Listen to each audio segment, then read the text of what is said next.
Namo Buddhaya. Good evening. Welcome to the Buddha Dharma TV.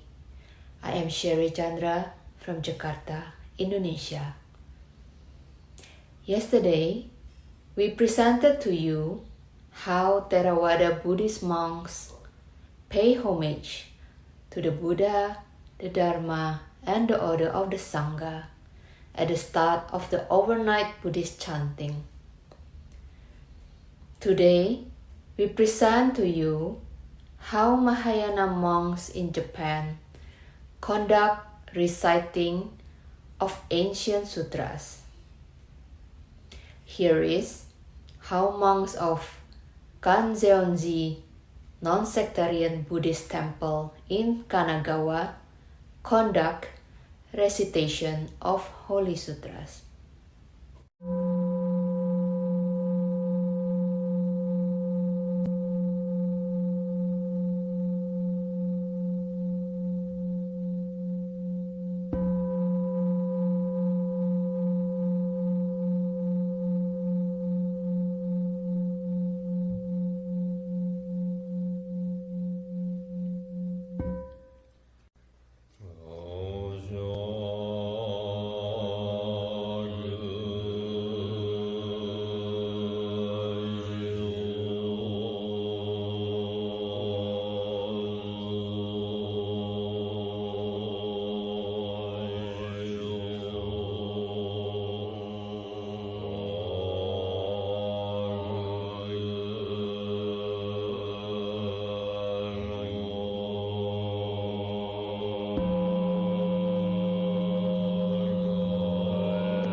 It is a different style of chanting or recitation.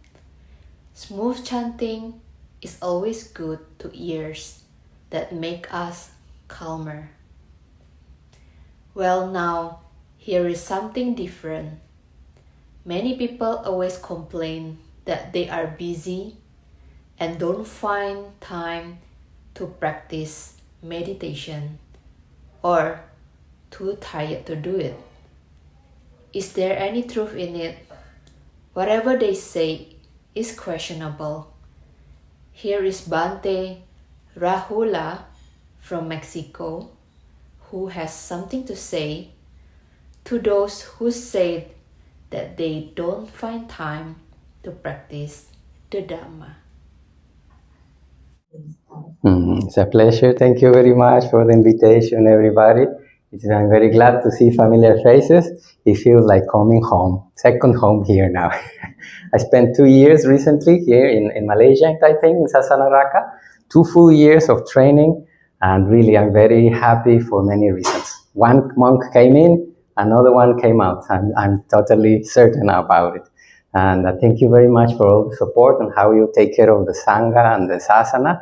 It's really exemplary, and I will try to reproduce what you are doing here in my home country. So, without further ado, would you be up to taking a journey tonight? Would you like to take a journey? Would you like to take a journey? Yes, that sounds good. Okay, so yeah, we will take a journey. It will go far, eh? So please put on your spiritual safety belts. You know, it will get maybe a little bit rocky, but we have some spiritual turbulences. But don't worry, I have the map where we are going, and we will end elegantly. That I can assure you. But yeah, we will shake it a little bit. Will you be up to for it? Okay. So let's start our journey. We are here in the planet Earth, and suddenly, we go up. We start going up and up and up, and our perspective starts to broaden. We have nothing to do with the world. Finish. Work and family, everything is out there. Please give to yourself this space, this moment, just for you to contemplate and to grow. I will do the same. So we are up, we are having big perspective. What it once seems very big, now it looks very small. And then should we go further? A little bit further? Here we go. Further. And suddenly we can see our spaceship. The place where we born, the place where we have lived all our lives, and the place that we will say goodbye finally one day.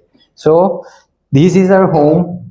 We are brothers and sisters. Nobody can jump from it.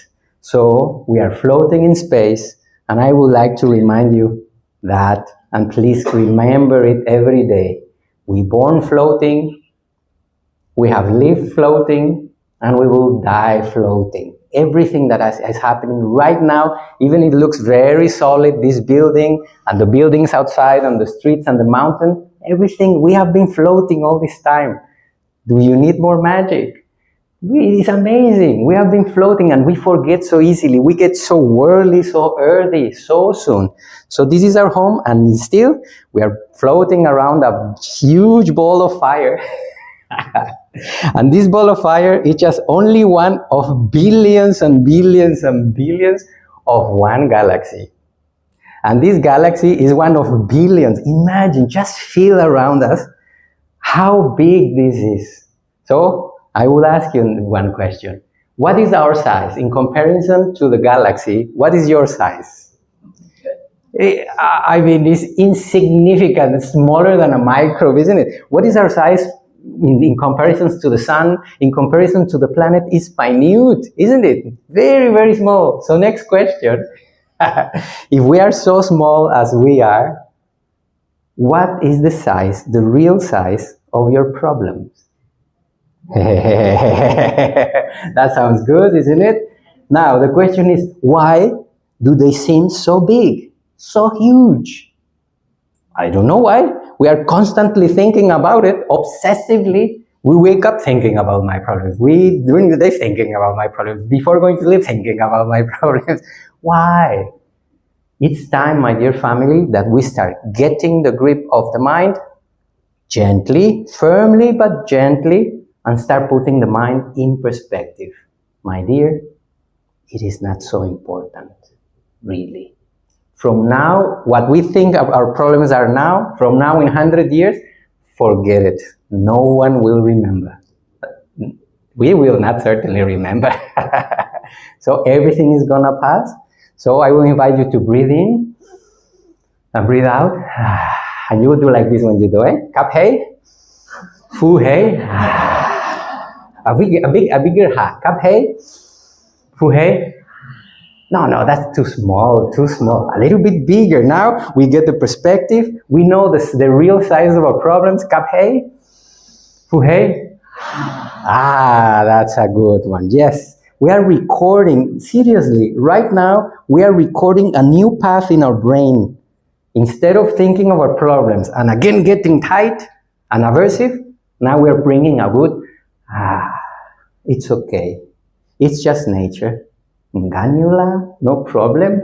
Everything is fine. It's just nature. No need to worry about. So this is the first reminder I want to bring to you. This talk, as you may have heard, it will be filled with tips. What kind of tricks I use since when I was a lay person, married. I was married for 20 years with a lady, with my ex-wife from Macau. So I lived here in Asia for 15 years or so. So I was married for 20 years. I had a company and a job. I was a musician and concerts and trips and etc. Family. So many of the tricks that you will hear today were the useful ones. Some I tried and didn't work. I got the ones that really work, and this is what I want to share because I understand what kind of life you're having. Having a family, having a job, it is possible to do, but we need to hack our lives. We need to hack our minds and start bringing the Dhamma inside. Otherwise, the world, as we know, will eat us. At some time it does. Do you agree? Do you agree that sometimes it... So we will if you have a pen and paper, get it, or because there will be many tips, or you can use your phone, but no texting, only note. If I see some texting, the bad monk will come up. No.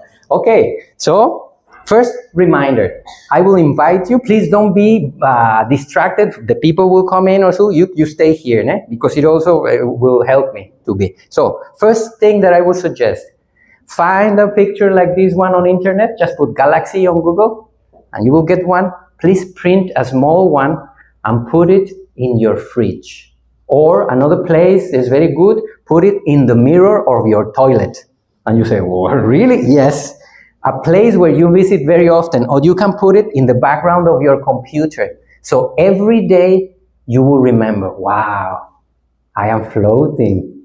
Reality is greater than when I think.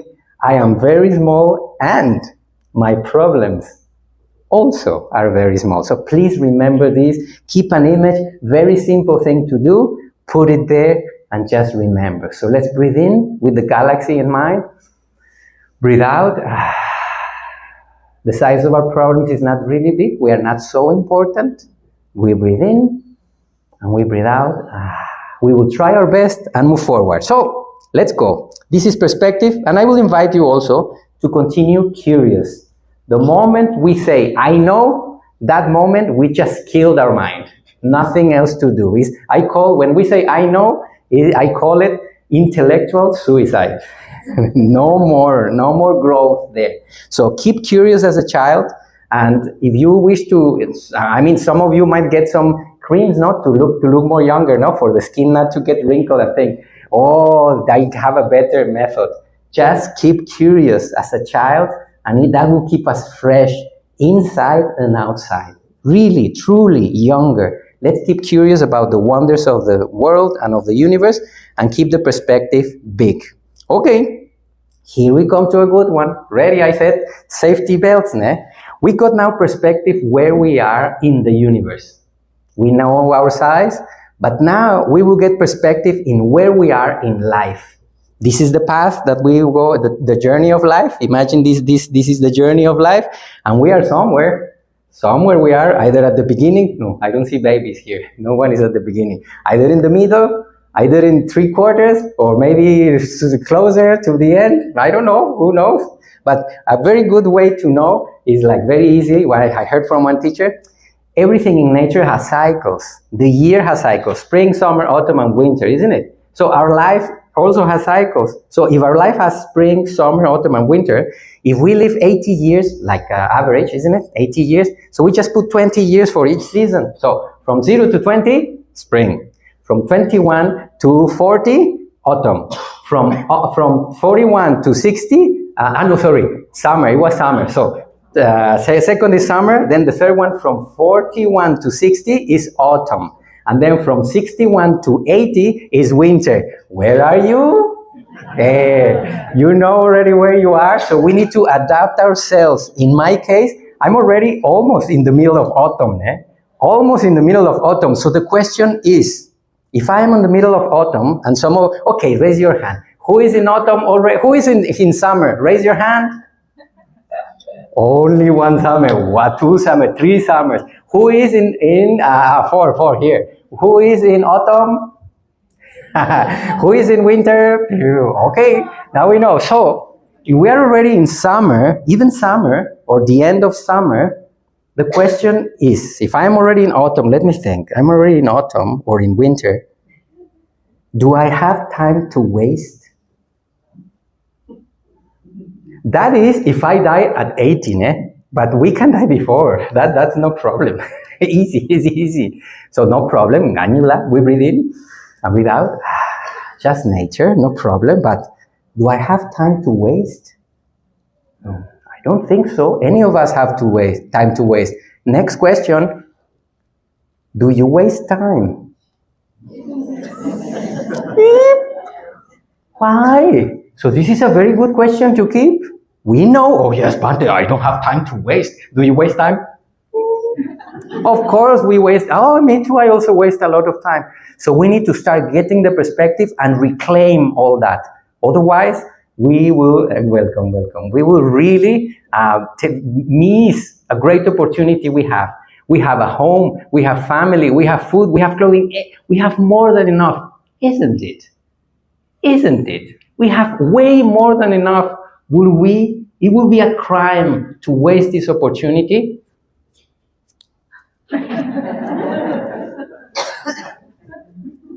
Wasting time. We cannot afford. Next thing, many of you, because I did also, I'm sure, you thought, oh, when I retire, then I will practice the Dhamma. Who can assure you that you will retire?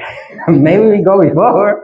And if we wait when we retire already, the body is not so flexible as it was before, and the mind is not so flexible. It's a little bit too late. So that is why I designed this talk. We cannot waste time, first of all, and we cannot wait to be retired. So how can we do to manage to be able to practice really in our daily life? Okay, so good thing that we have the Dhamma for us. There are many tools. We will explore many tools, even coming from the words of the Buddha today. And I want to make the next reminder for everybody. My dear family, please pay attention here. It's just movement. The Dhamma is not out there. The Dhamma is not in the monastery or in the altar or in the Buddha Rupa. The Dhamma is you. The Dhamma is me. The Buddha described the mind and the body. Which mind and body? This one. He's talking about this body. He's talking about this mind and how to train and purify this mind. Not out there in the books. I thought we totally need the books, but we need to, whatever we understand from the Dhamma, I will encourage you, and this will be the next tip, is from what I heard from the teacher, from the monk, or what I read in the sutta, what does this mean here? Here, in this mind, in this heart. Please make that question. What does this theory mean here? The Buddha definitely was talking about us humans. Nama and Rupa. The nature of our body, the nature of our mind, and what the mind does with this. And how can we purify it? So, next reminder, write it there. The talk is being recorded. So also, if you don't want to write and just focus, leave it there. Later on, I think in YouTube, you can access it and pause as many times as you need. Yes, today there will be many information, but don't worry. It is a list of things to do. So remember this one. Next one. Let's move on. So when we are in a journey, I think we all need to have moments where we pause the journey, and like this lady here, she starts putting the compass and, okay, where am I going? To check. Where am I going? Am I going in the direction that I set up 10 years ago? Am I still in that direction? Am I honoring the priorities of life? Or am I just doing something I don't know why? There is one phrase that I heard from a teacher, and I was, very painful, very painful. Somebody came and asked to the teacher and says, teacher, what do you think society is doing? And then he said, they are searching for something they never lost. I heard it when I was a layperson, and it really hurt, because I saw myself searching for something that I never lost. Are we in that position? We need to be very careful. Because society, when you look outside, it looks like that. Everybody running, rushing. Where are you going? I don't know.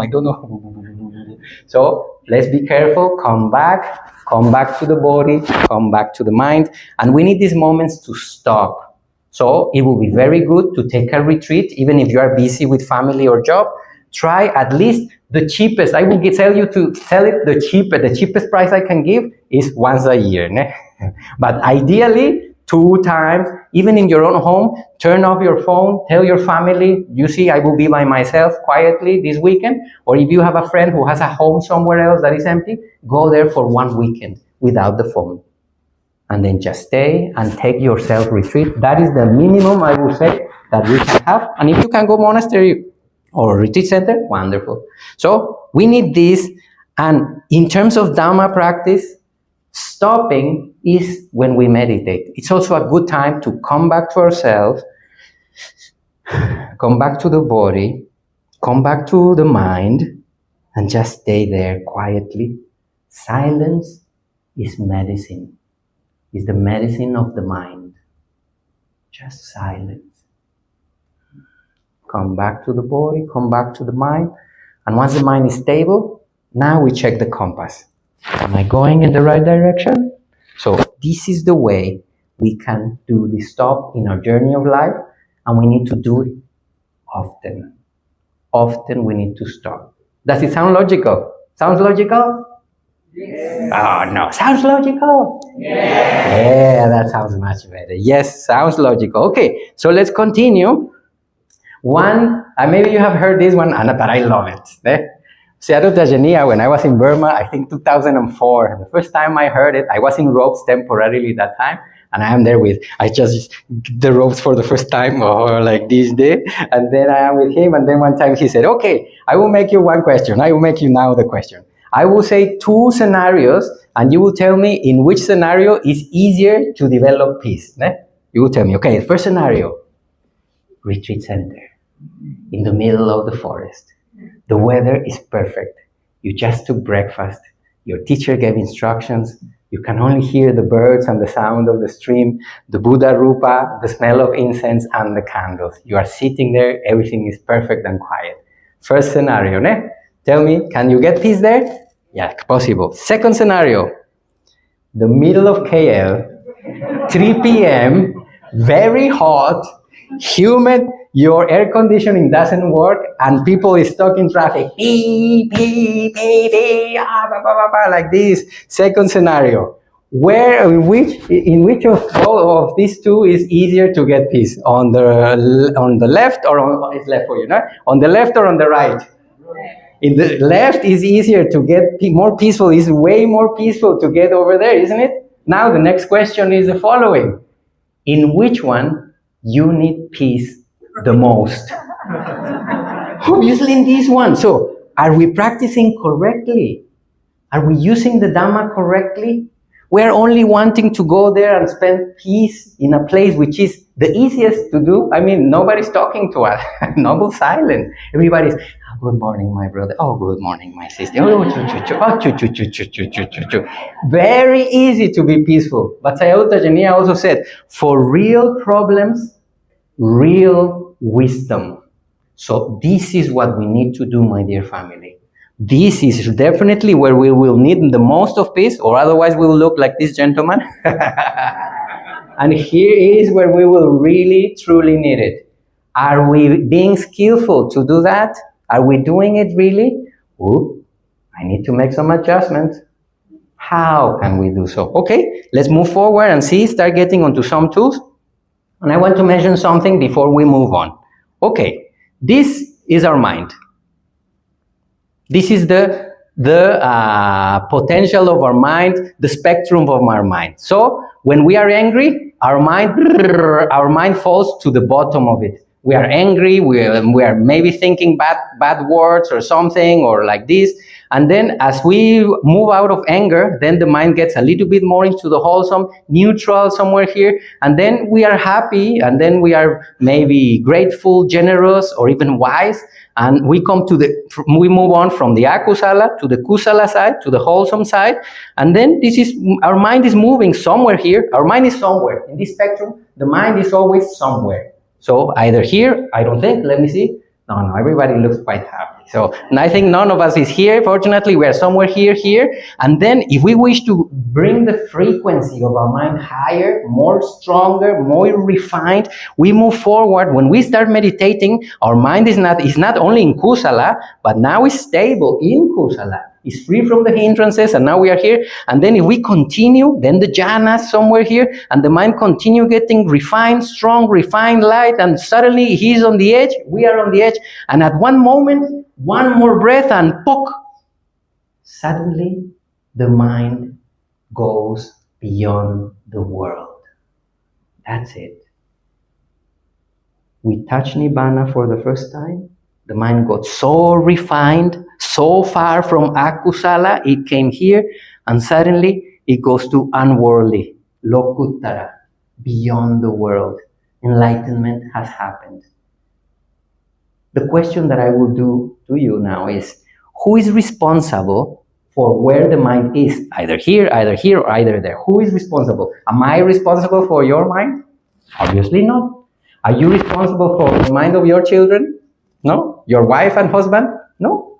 Everybody's responsible for their own mind, and either skillful or unskillful, we are either here or here or here. So my dear family, this is very important. We are responsible of what kind of mental state we are entertaining. The question is, where do you keep your mind? Let's pause for a little bit.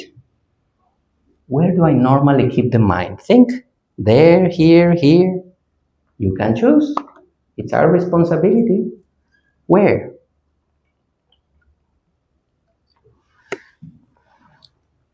So knowing this, now we know our responsibility. And as you can see, we can know if we are only searching for sense pleasures, kama vachara, we are only wanting to hear beautiful, see beautiful, taste tasty, feel pleasant, and think nice things. If we are only thinking about that, which very often we are, we are not in the very high, but we are in the here, then when we start meditating and then jhanas and everything, we can move away. We know what to do. When we are doing bad, he's here, and when we are being generous, kind, grateful, or wise, yes, our mind is moving forward. So knowing this, how can we do this now? In our daily life, the Buddha gave a very simple, the whole of the Dhamma, and you know this one. Saba papasa akaranang kusalasa upasampadasa chitta pariyodapanang etam buddhanang sastanam. The Buddha says, just 3 things we need to keep in mind. Very simple. Avoid doing bad. First, don't do bad. Second, do good. So you come out from debt, you come out from red numbers, and now from 0, we go to gain. Do good and purify the mind. That's it. That's all what we need to do. All the suttas boil down to this one, isn't it? So after we have this one, now the question is, how are we going to do this during our life? Simple thing to do when we're brushing our teeth, when we are cooking, when we are eating or working. How can I avoid doing bad, do good, and purify the mind? This is why this talk was designed for. So now, without further ado, now that was the introductory information. Our next item is Nara Siha Gata, the stanzas of the Lion of Man. These verses were uttered by Princess Yasodhara, princess wife of Prince Siddhartha, to their son, Prince Rahula, on the occasion of the Buddha's first visit to Kapilavatthu, Buddha's hometown, after his enlightenment. Today we hear it from Visarada Srima Ratnayaka of Sri Lanka. Narasiha Gatha.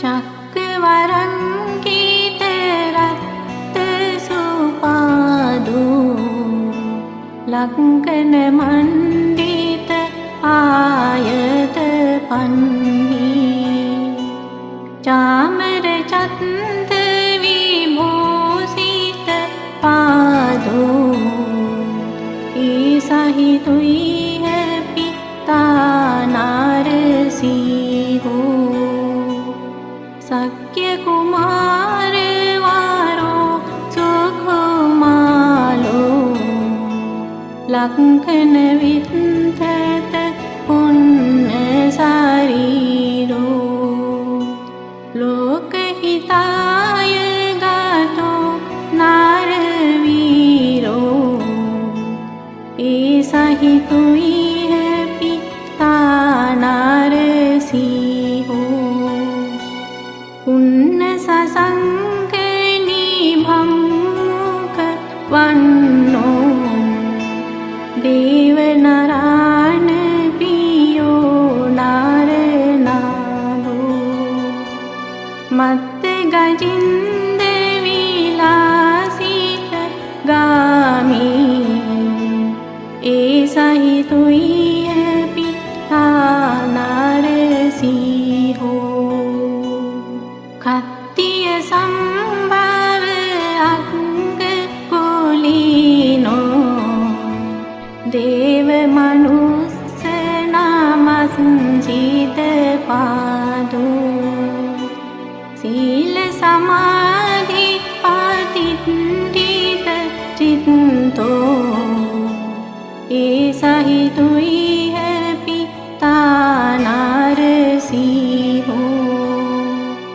Ayat tunga susandita naso Gopamukho abhinila sunitto Indadanu abhinila bhamukho Esahitui hai pita narasiho Vatta sumatta susandita givo Siha hanumigaraja sariro Kanchana succa viyuttama vanno Esahitui hai pita narasiho Snidha sugambira manjusu koso Ingula bandhu suratta sujivu Visati visati seta sudanto Esahitui hai pita narasiho Anjana vanna sunila sukeso Kanchana patta visuddhalalato Osadi pandara suddha sunno Esahitui hai pita narasiho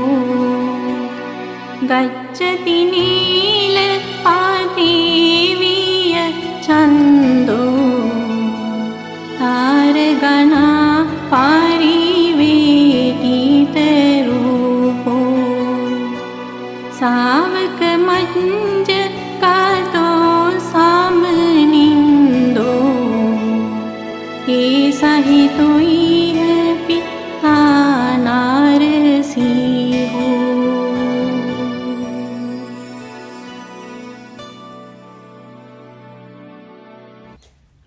final item is regarding karma and rebirth. We love to listen to talks on this topic. Many around the globe very often question if there is a birth after this life. Some still remain confused about a life after death. Here is Dr. Bante Punaji, a renowned Buddhist monk, to talk about karma and rebirth. Please listen to it carefully because there is much to learn from this talk. Bante Punaji is a humble and unassuming Buddhist monk, unquestionably an intellectual giant of modern times, and perhaps one of the foremost among today's world authorities on Buddhism. He obtained his training in meditation at the island hermitage Dondan Dua.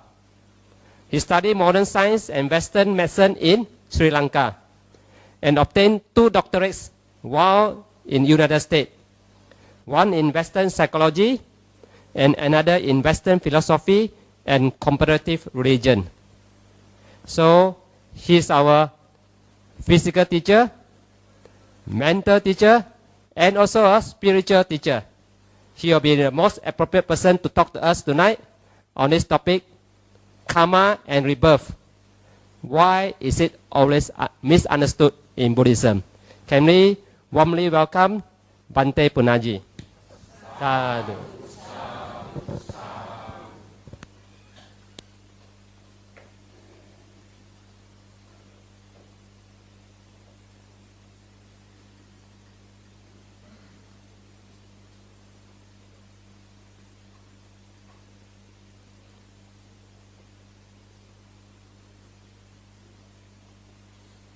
Well, the topic today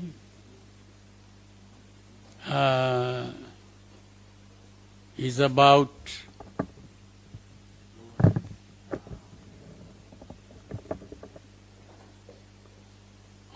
karma and rebirth, but today most Buddhists think that karma and rebirth is an essential dogma of Buddhism. Do you know what dogma is? Huh?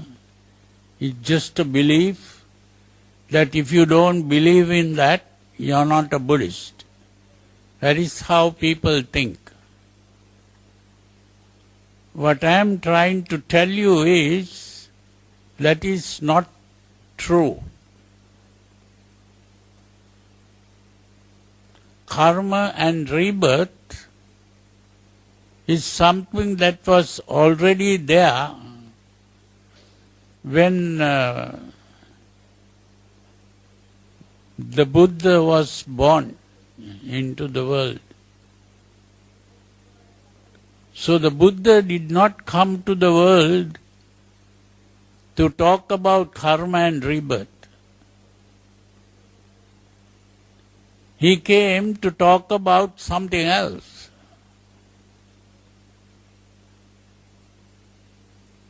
That is very important to understand.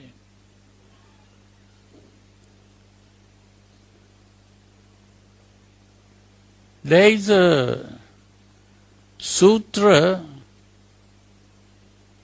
in what is called the Majjhima Nikaya, today translated as the Middle Length Sayings. It's called the Sabbasava Sutra.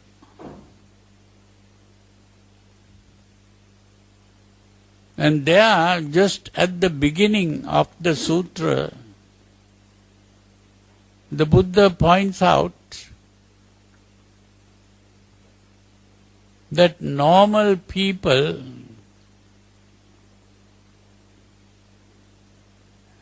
they always talk about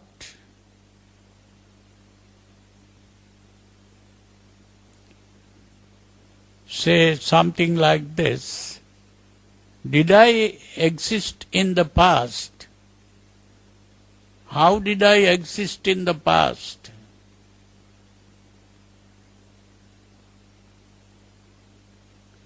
Will I exist in the future?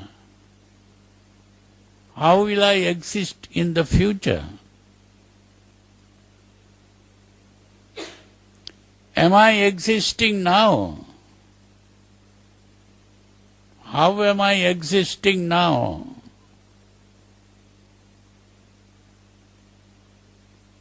These are common questions that people ask. And the Buddha says, if a person begins to think like that,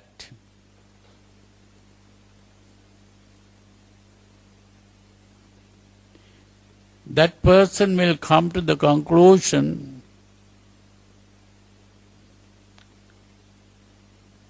that there is a self here, or there is no self here,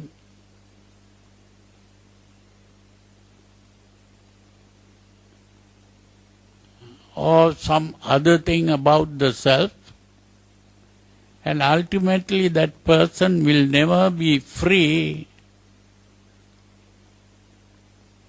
of suffering in the world.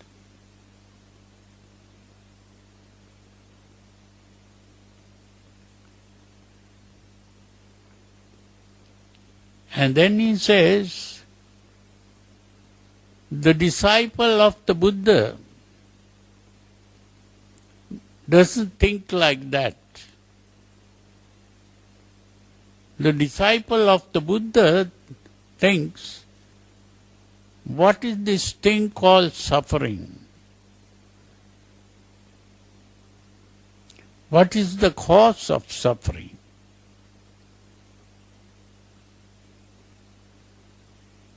What is the end of suffering? What is the way to the end of suffering? And if he begins to think in that way,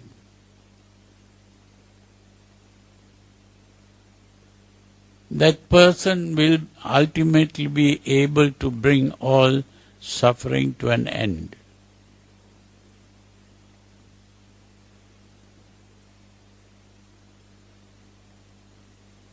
You see, that means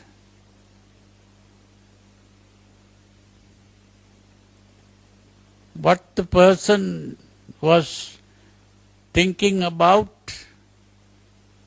at first was about karma and rebirth. And if we begin to think in terms of karma and rebirth, we will never be able to gain freedom from suffering.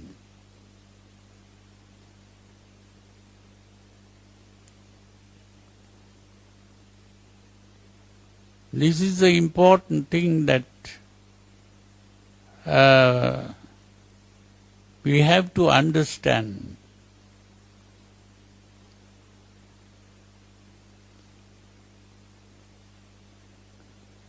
So the main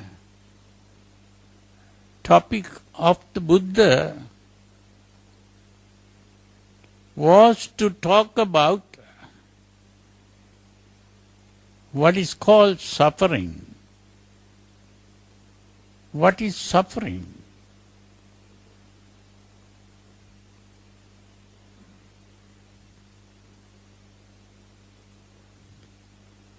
We are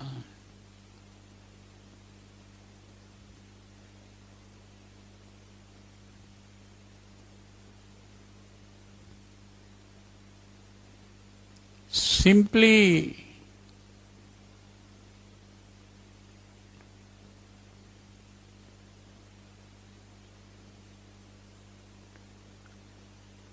organisms in an environment.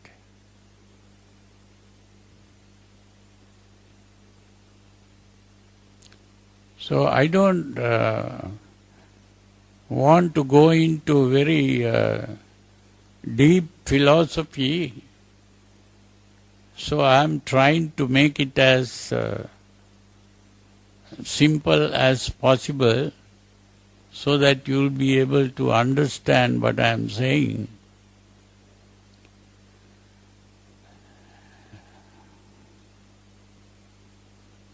We normally think that we have a body and a mind.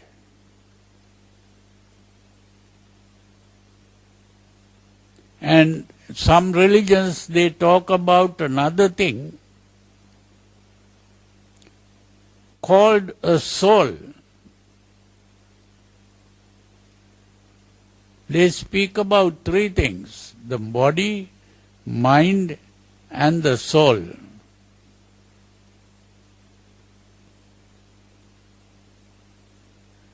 People in the West always think in terms of these three things: the body, mind, and the soul.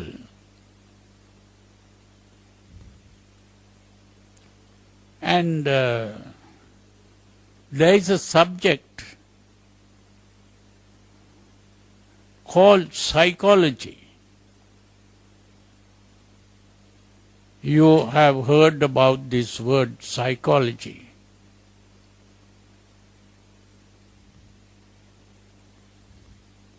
That word comes from the word psych or psycho, or that psych refers to the soul. So psychology is the study of the soul.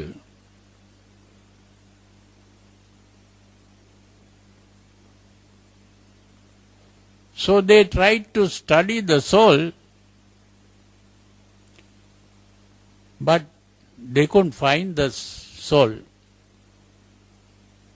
So if they can't find the soul, how can they study the soul?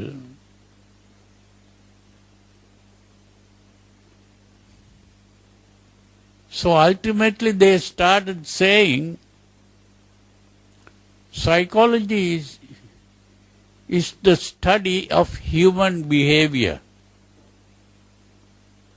Because they could only get hold of human behavior, they couldn't find a soul to study. So they defined the word psychology as the study of human behavior.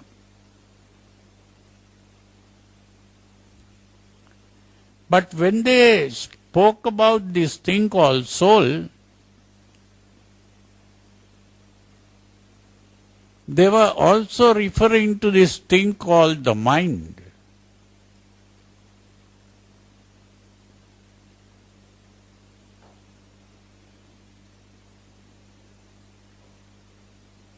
So the problem was, they couldn't find the mind also. Because they could see only this thing that we see as the body. So they saw only the body. Because they tried to study the mind, they couldn't find the mind.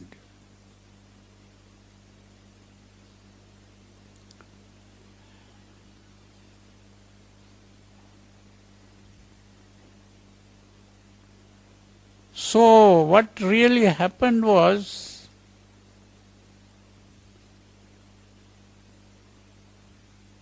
there was a time in the history of Western philosophy, a period called the Age of Enlightenment. That was the 18th century. That was the century when these scientists began like Isaac Newton, Galileo, and various other kinds of scientists came up at that time. And they began to discover a very important law, a natural law. And that natural law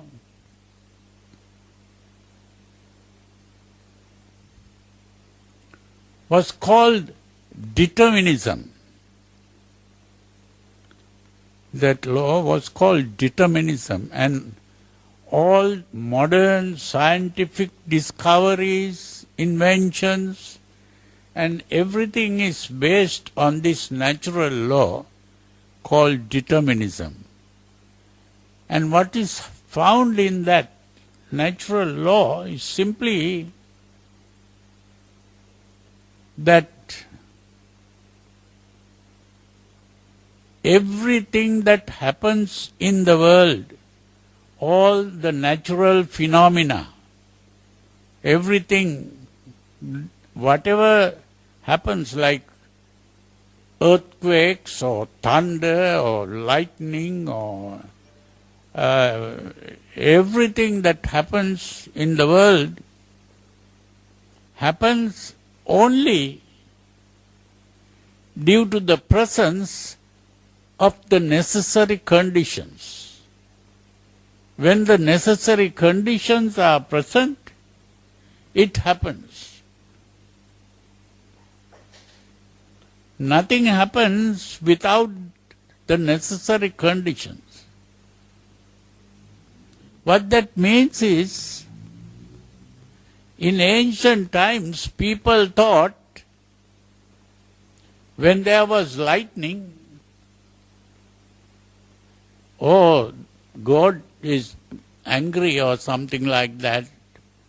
This was done by a god or a devil. When there was an earthquake, a tornado, or hurricane, always God is doing this, or a devil is doing this. That's what they thought. But with the coming of this natural law, they began to understand that whatever happens in the world, it happens only when the necessary conditions are there. So that it is not done by a god or a devil.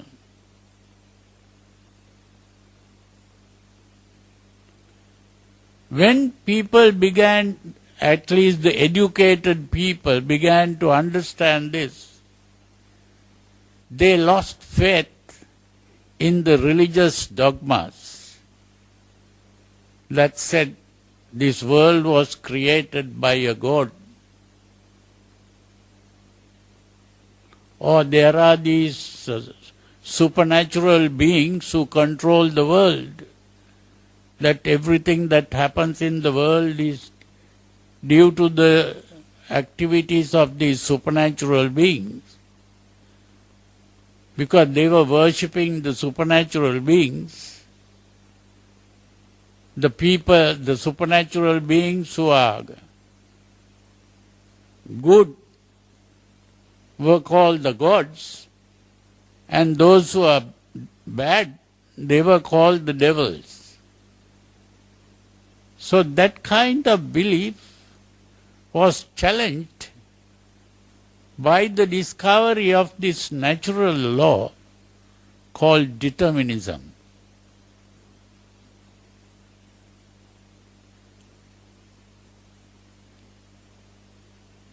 So this is why that age where this science began,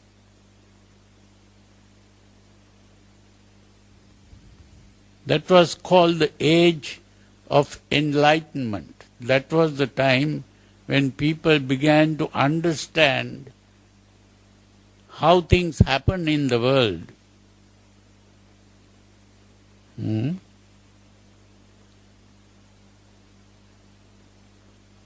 But that was in the West.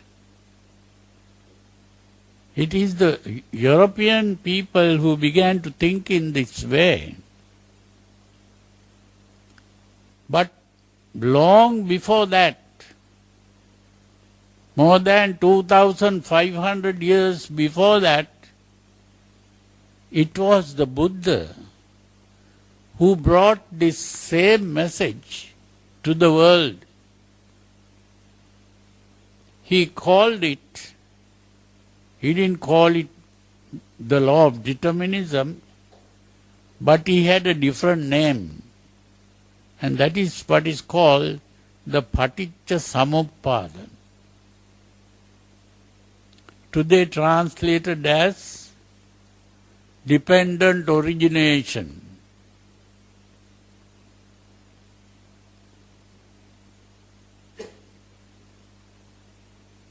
And when this message was brought by the Buddha to the world, people who understood that lost faith in the religious dogmas in India. Because even in India, people thought the world was created by gods. Today, in the Hindu philosophy or the Hindu religion, there are three kinds of gods: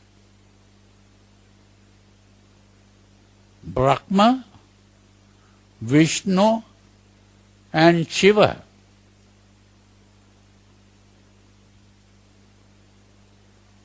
Now, according to their beliefs, Brahma was the creator of the world, and Vishnu is the protector or preserver of the world, and Shiva is the destroyer of the world.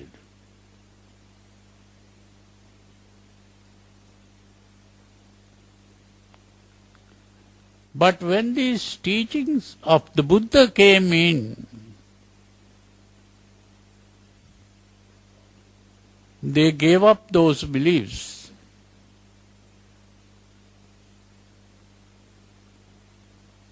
And they began to understand that everything that happened in the world happened only due to the presence of the necessary conditions.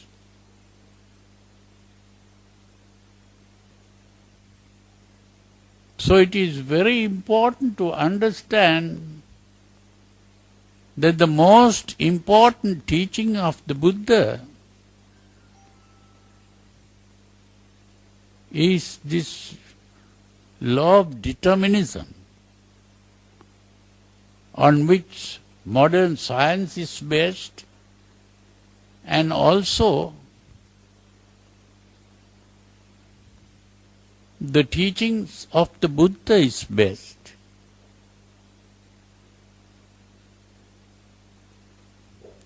Our question might arise, well, if the Buddha knew this law of determinism,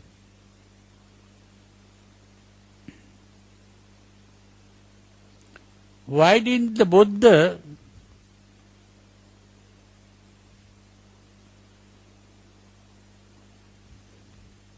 teach us how to create the electric bulb, the fan, the air conditioning? Why didn't the Buddha teach us how to make a motor vehicle? Why didn't the Buddha teach us how to make the computer?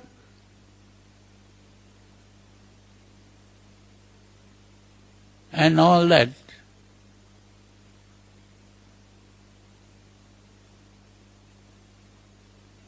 That's a good question.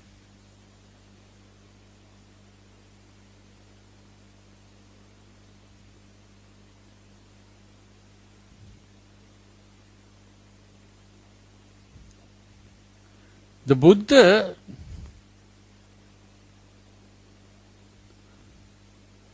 he had a lot of psychic powers.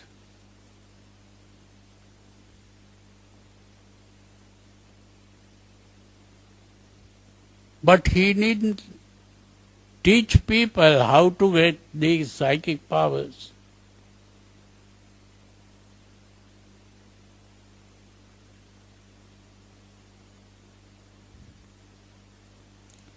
There is a story where a person came one day to the Buddha and said,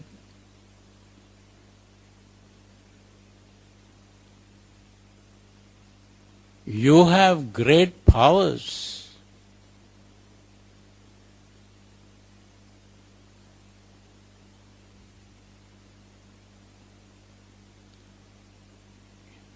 I know that, and you only have to make a wish.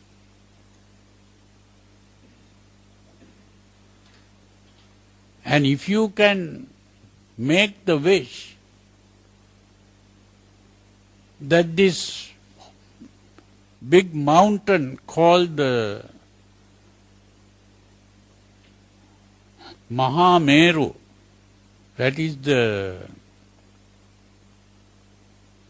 tallest mountain in India, what is today called the Mount Everest. You only have to make the wish. May this great mountain become a mountain of gold.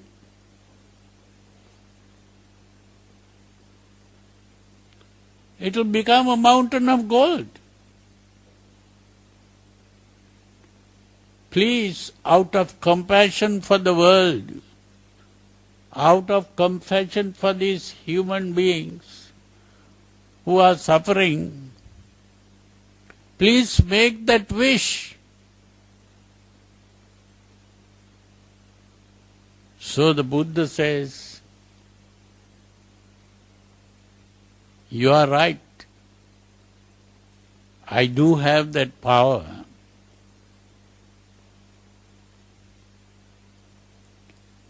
Supposing I make that wish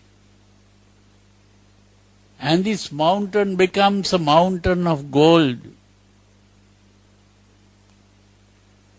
do you know how many people will die as a result of this? They will come and fight to get that mountain of gold.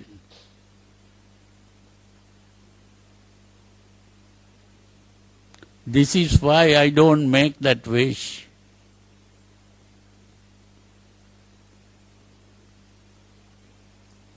And you may have heard that even in the United States,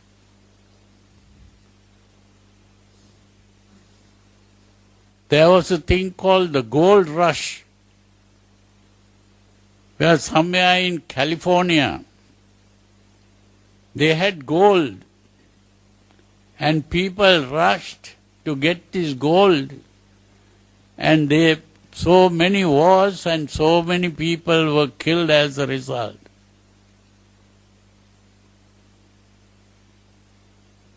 You see, what did the Buddha do? You see, we are having, every person is having a problem. That is what the Buddha saw. What is that problem? We are all born with a body.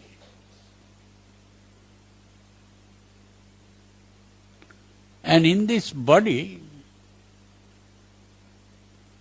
there are 5 senses: the eyes, the ears, the nose, the tongue, and the whole body becomes a sense organ, the sense of touch. And through these 5 senses, we begin to experience 3 kinds of sensations. A pleasant sensation, unpleasant sensation, and a neutral sensation. Pleasant, unpleasant, and neutral.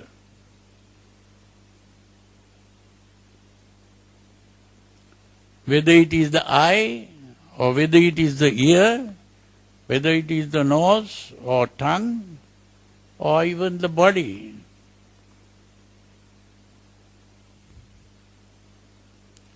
We have only these 3 sensations. And what happens when there is a pleasant sensation? A desire arises for the pleasant sensation. When there is an unpleasant sensation, a hatred arises for the unpleasant sensation. Neutral sensation doesn't produce desires and hatreds. It only produces the feeling that there is something, that is all.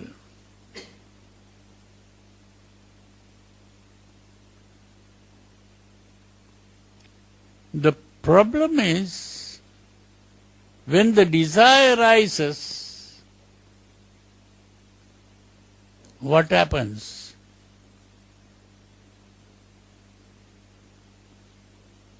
We don't always get what we desire. When the hatred arises, we cannot always get rid of what we hate. Then what happens? We become unhappy as a result. All our unhappiness is because we cannot get what we desire, or we cannot get rid of what we hate. That is our problem. We are carried away by emotions. And once we are carried away by emotions, we cannot even stop it.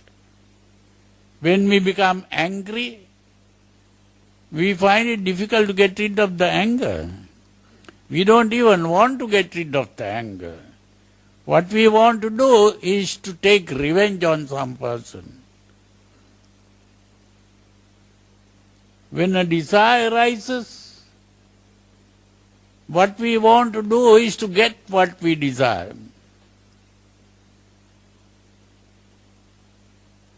So we are suffering all the time because we are born with a body and these 5 senses.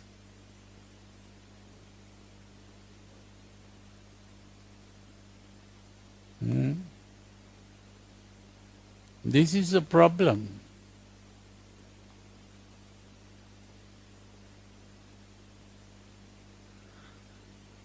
And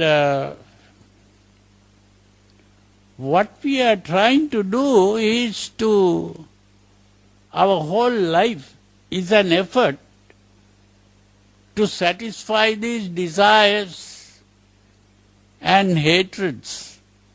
That is our whole life. And it is to do this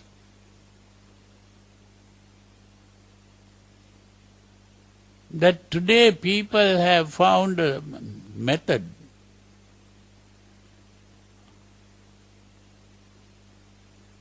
that is, at the beginning it came in the form of exchange. Exchange means you try to get the help of other people. Huh? Now the thing is,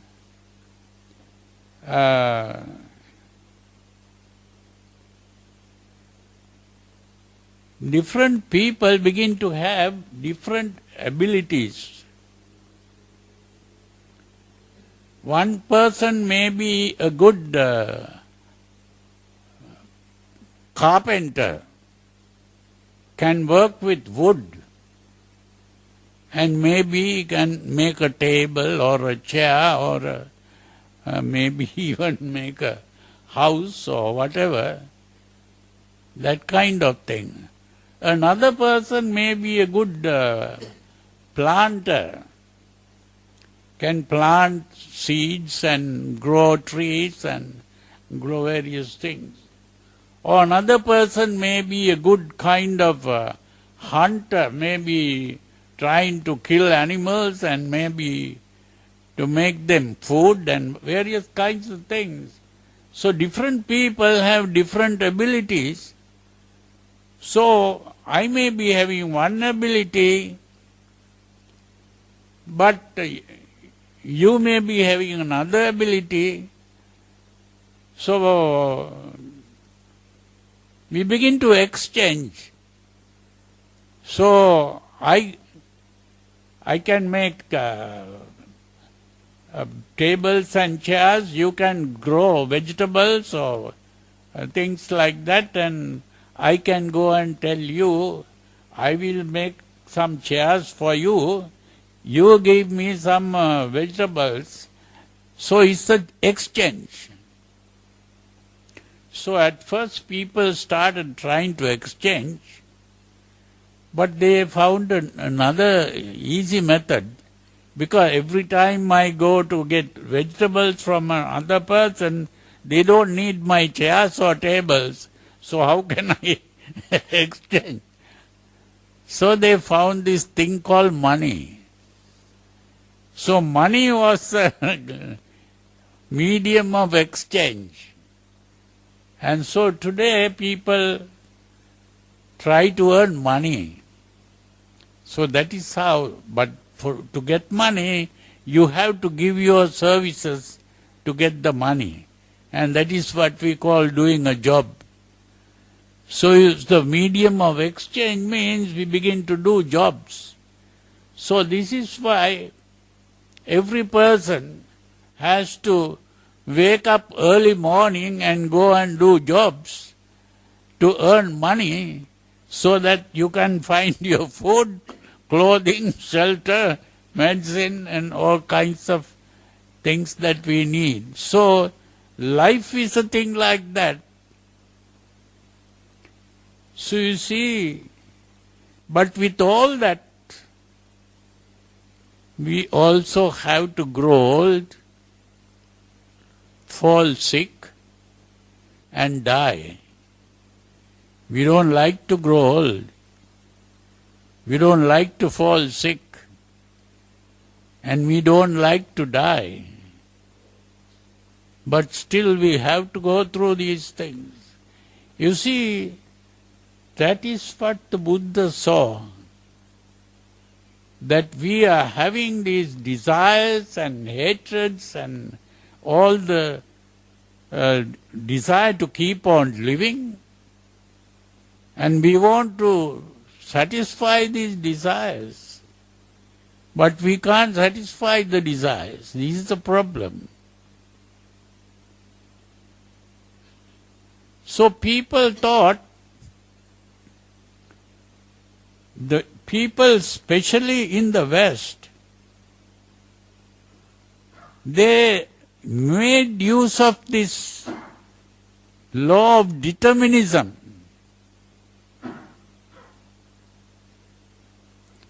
For what purpose? To conquer the world. So that you can satisfy your desires. Using this law of determinism to change the world. By changing the world, you can satisfy your desires.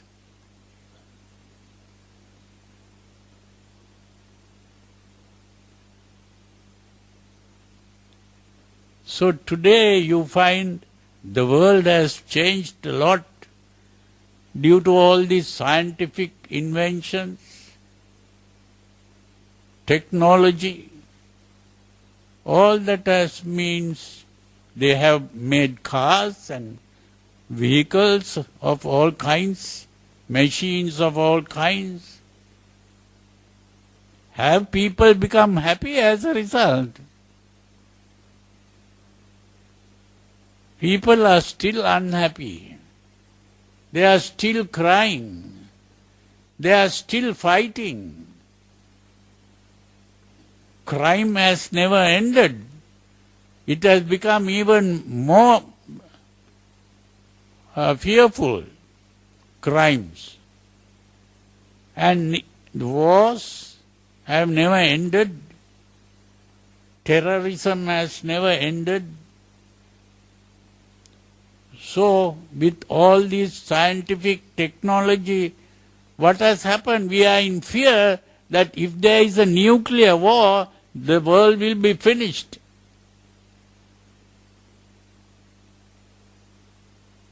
That way, the problem was not solved at all. The problem has become even worse. This is why the Buddha used this same law to solve the problem, not by conquering the world, but by conquering your own mind. He used this same law of determinism to learn how to change your mind, how to get rid of these emotions. It is by getting rid of the emotions that the problem can be solved. Not by trying to satisfy or gratify the emotions.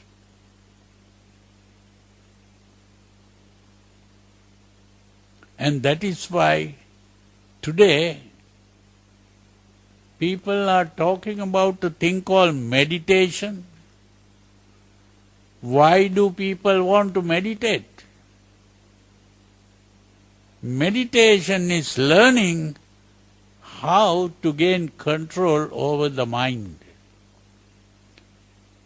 You see, what the Buddha discovered was, when we talk about the mind, there is no such thing as the mind. And that is what the modern psychologists found, you see. You see, the psychologists are now aware of this, but they don't know how to solve the problem. That's the main thing. That we have, the Buddha used 3 words to refer to what we call the mind.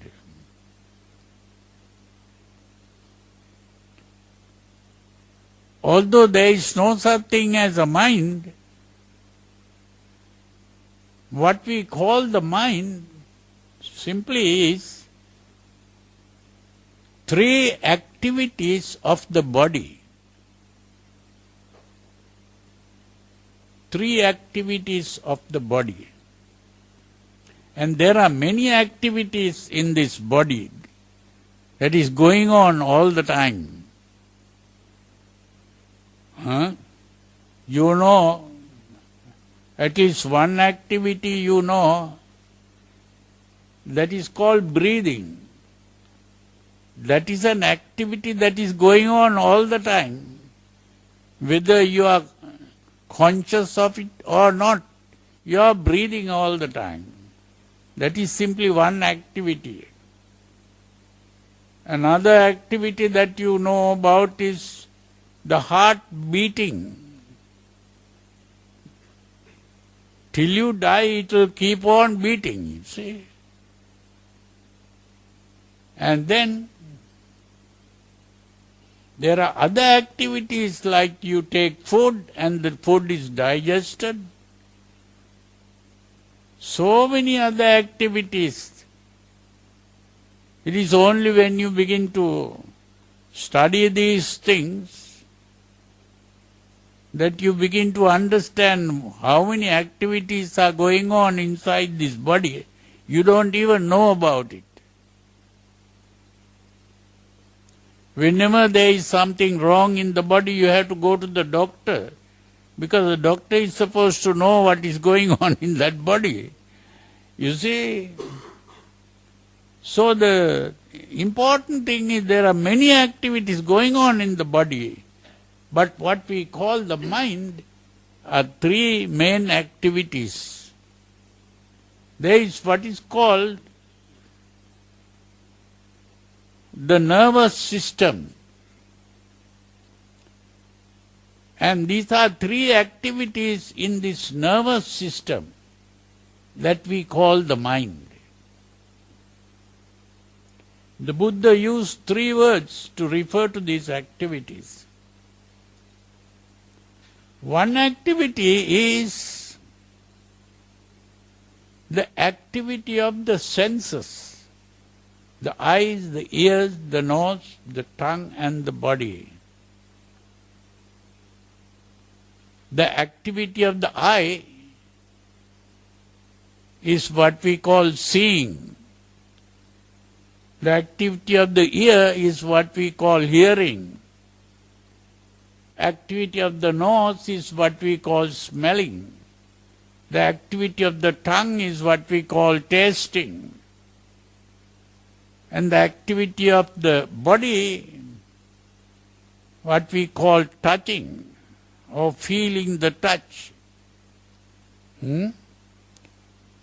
So these activities have a common name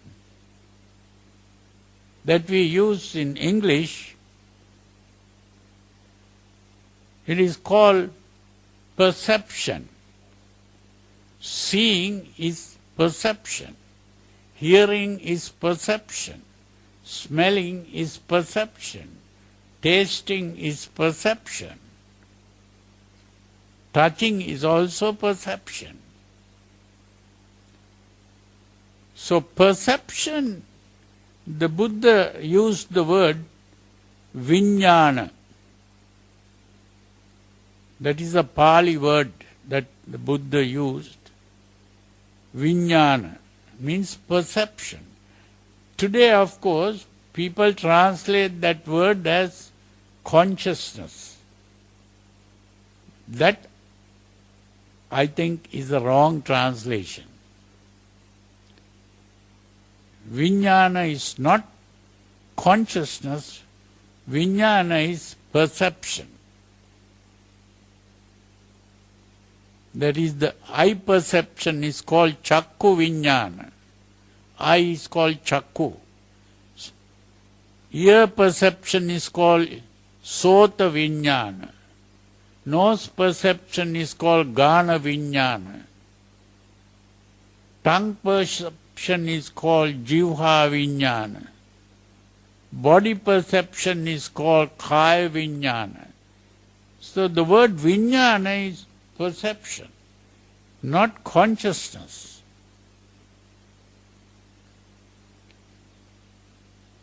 How some people came and asked the Buddha, we have these 5 kinds of perception, vijnana, they are all different. That means when I look with the eye, what I see is very different from what I hear with the ear. The sounds different from the sights. And the smell coming from the nose is different. Taste coming from the tongue is different. And the touch is also different. Where do all these things meet? That was the question. So the Buddha said, Mano. That is where everything meets. So if we ask, today the scientists know about these things. So if you ask someone who knows about the body, like a doctor or someone, they will tell you that there are what are called nerves, like telephone wires, going from the eye to the brain. Another telephone wire going from the ear to the brain. Another one going from the nose to the brain. So these are called nerves. So these nerves carry the messages from the eye, ears, nose, tongue and the body to the brain, and the brain begins to think and give meaning to what we see, hear, smell, taste, touch.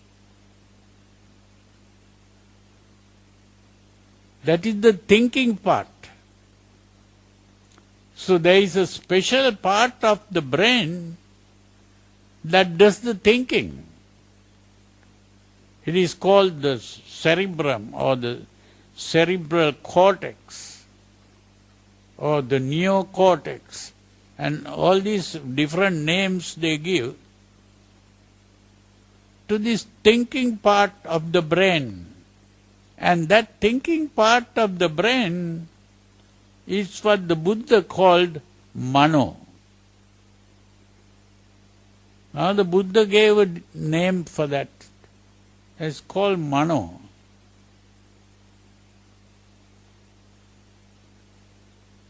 And then Buddha also pointed out that according to the meaning that you give to what you saw or what you heard or what you smelt, an emotion is aroused in the form of a desire or a hatred or a fear or a worry. These are emotions.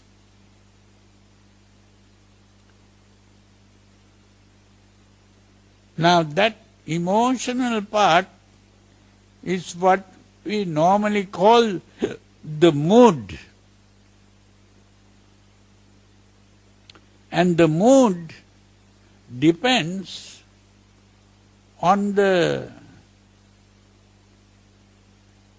way the meaning we give to what we see, hear, smell, taste, touch. That means the circumstances, whatever is happening in the outside world, we call the circumstance. And the meaning we give to the circumstance is what starts the emotion. And when the emotion is started, that leads to the expression of the emotion. And the expression of the emotion can come in the form of speech or action. And that expression of the emotion is what we call karma. When we say karma, we are talking about the speech or the action that comes from the emotional excitement.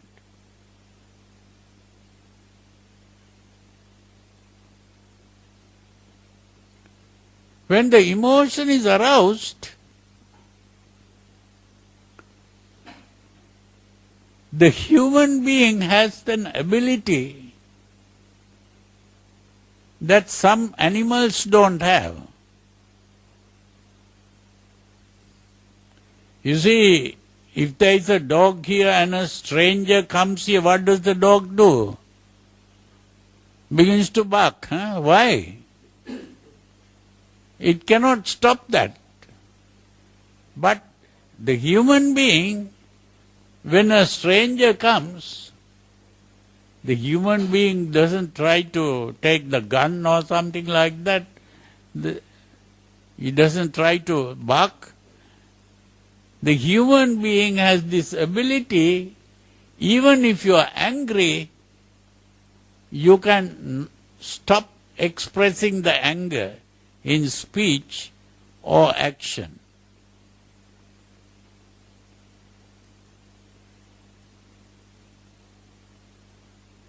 That is one important thing that the human being has, this ability not to act.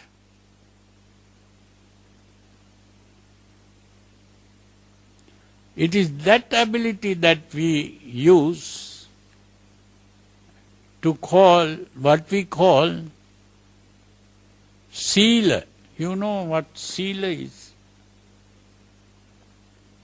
Now today, at the beginning, you recited what are called the 5 precepts. What is the meaning of the 5 precepts? That is, to practice the 5 precepts is what is called sila. And sila means that you are able, even if you are angry, you can stop speaking angry words. Or you can stop going to fight or quarrel.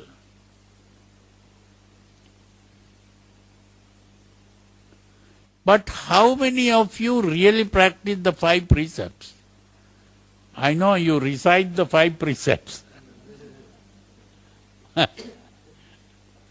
Why is this? You call yourself Buddhist and you recite the 5 precepts. But how many practice the 5 precepts?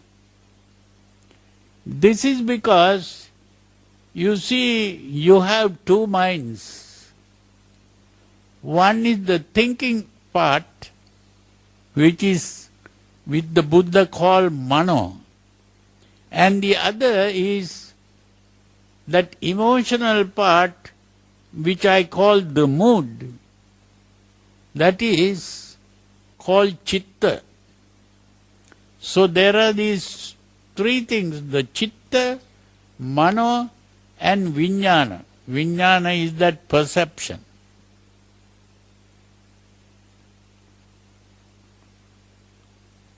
When we recite the 5 precepts, it is the thinking part that recites the 5 precepts. Who breaks the 5 precepts? It is that emotional part that breaks the 5 precepts. So that means the emotional part and the thinking part are not working together.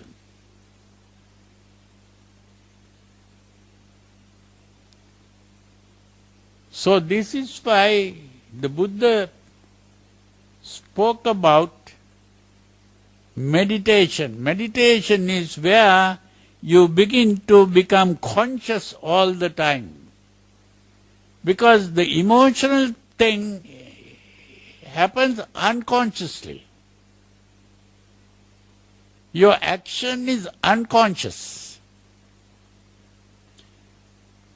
If you become angry, you begin to act angrily. That is done unconsciously. You don't even think about it.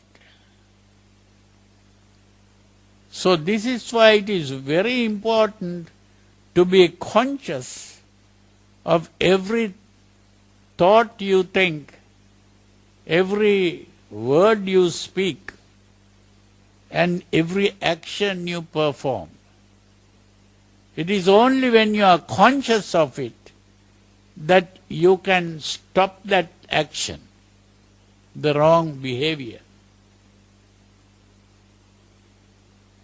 Now, most religions, they talk about not doing the bad things, and you should do good. Every religion says that. But Buddhism, the teaching of the Buddha, is the only religion that talks about how to practice that sila. The only way to do it is to be conscious of the thoughts you think and the actions you perform. And that is the meaning of meditation. Some people think meditation is concentrating on a candle flame or concentrating on the breath or something. That is not what meditation is. Meditation is becoming aware of the thoughts you think, to become aware of the words you speak, to become aware of the actions you perform. Not to act unconsciously. Most of the time we act unconsciously. We are carried away by habits. From childhood we have cultivated habits. And it is just automatically happening. We don't even think about it. So this is why it is so important to be conscious of what we do. And we have this ability to act consciously instead of unconsciously. The animals find it difficult to do that. But the human being is able to do it. But how many human beings do it? This is the problem.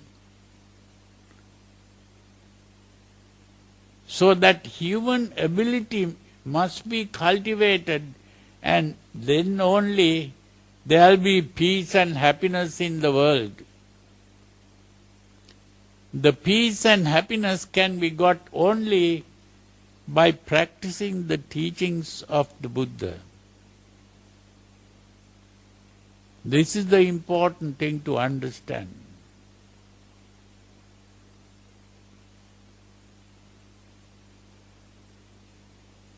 So we don't have to be believing in karma and rebirth. Karma and rebirth, if we practice these things because we are frightened we go to hell or we want to go to heaven, that is like small children. You see, that is not what we have to do. We have to think other people are also harmed. We are harming ourselves as well as other people. Not because we go to heaven or go to hell. That is not the important thing. We must think of our responsibilities, our actions. What are the consequences of our actions? That is the important thing in Buddhism. All other religions talk about God punishing and devils punishing or something. That is not the important thing here. The important thing is your life itself is damaged by being carried away by emotions. And we have to stop this. Then only you will be happy. So to be happy, we have to learn to gain control over the emotions. This is the most important thing. Not to be carried away by emotions.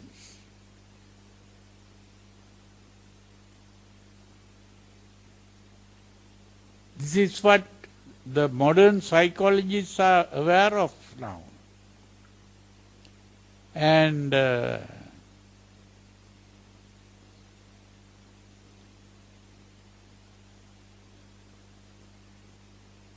So I think we have discussed enough for the day. Huh?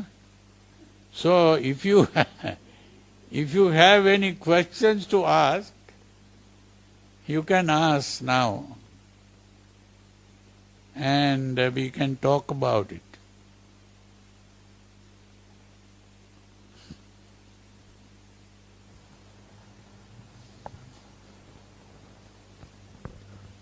Any question for Bante? Any question for Bante?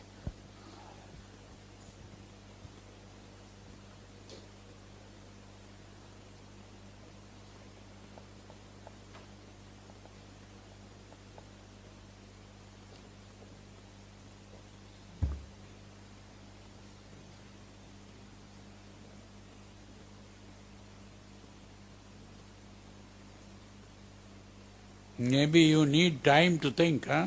Yeah.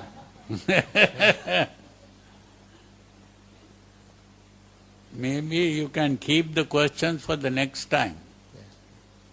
Huh? Bante, the first question is because we always wonder whether this rebirth thing is it immediate or is it it comes later part or is it immediately after a person die? I didn't understand what your question was. Usually we have problem of understanding this rebirth.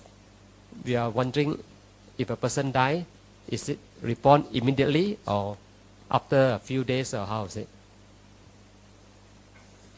Well, that is not important at all. And according to the teachings of the Buddha, the rebirth takes place immediately. You see, we have to understand that rebirth is a thing like the radio waves. You see, now if you talk in a radio, it will be received in another radio somewhere else immediately. Even TV is received like that. So rebirth is also working in a similar way. Rebirth is not something that goes.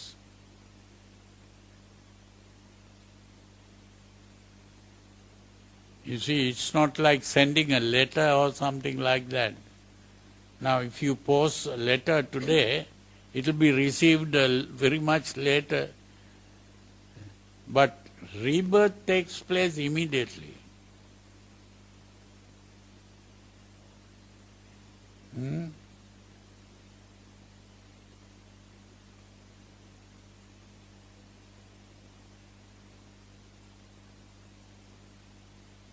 That's how it is.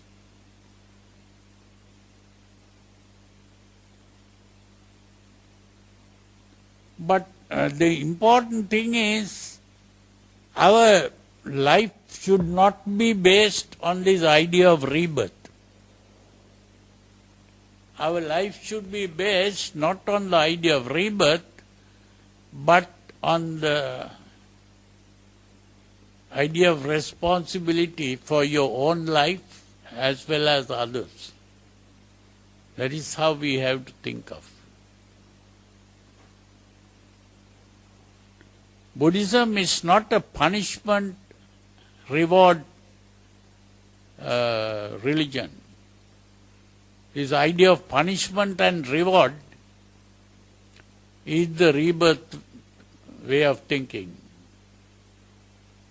Rebirth is not punishment and reward. Karma and rebirth, some people think it is a kind of punishment and reward. That is not the important thing. The important thing is responsibility.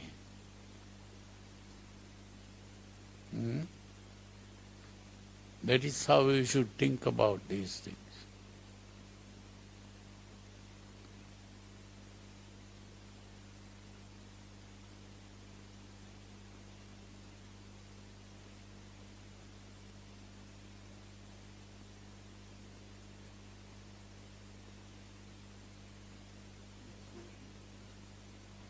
Hmm?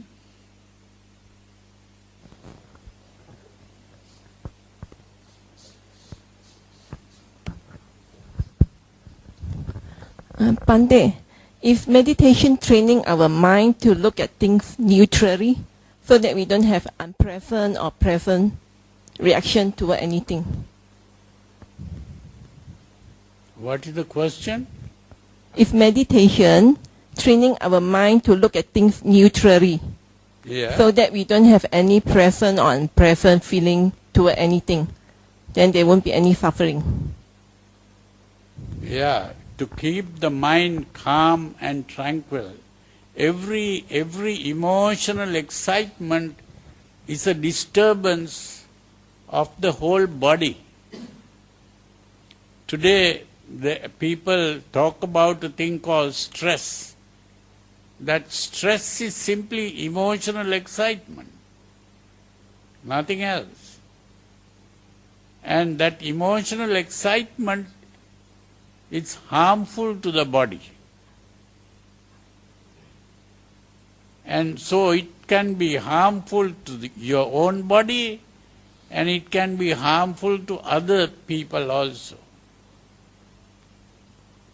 So this is why we should keep a calm mind. And that calmness of mind is good for your own body, and it can be good for everyone. That's the important thing.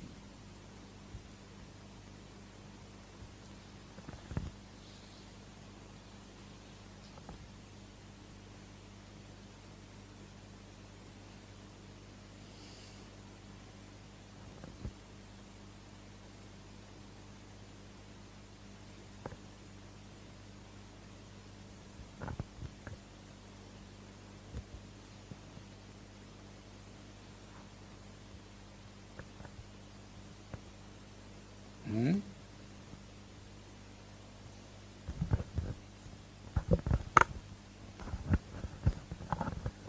Any other question for Bante, which may or may not related to this topic, karma, rebirth?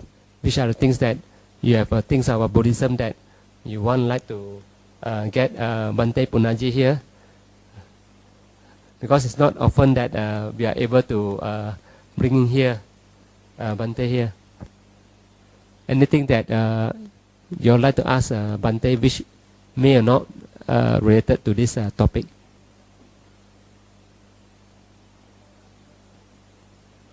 Brother Lim, you have any question here?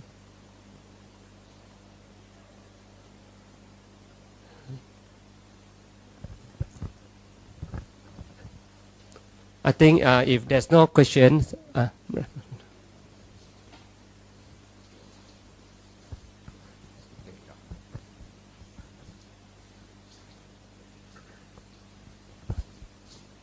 Bante.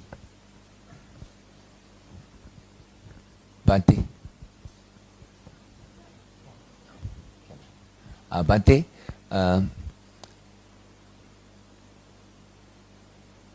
I'm one of the Sunday school teachers.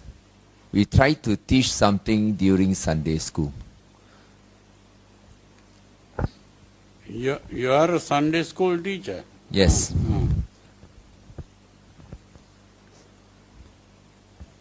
Sometimes I feel that when we are teaching some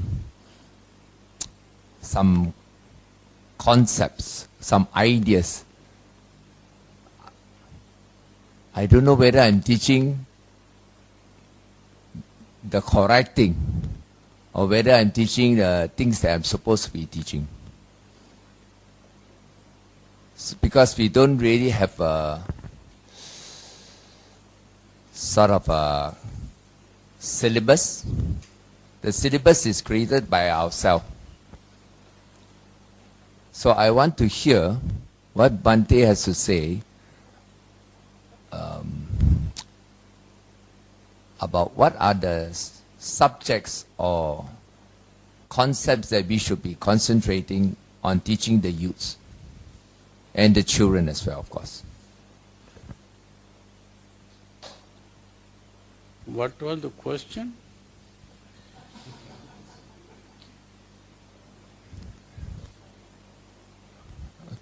Okay, I ask again. Huh? Bhante,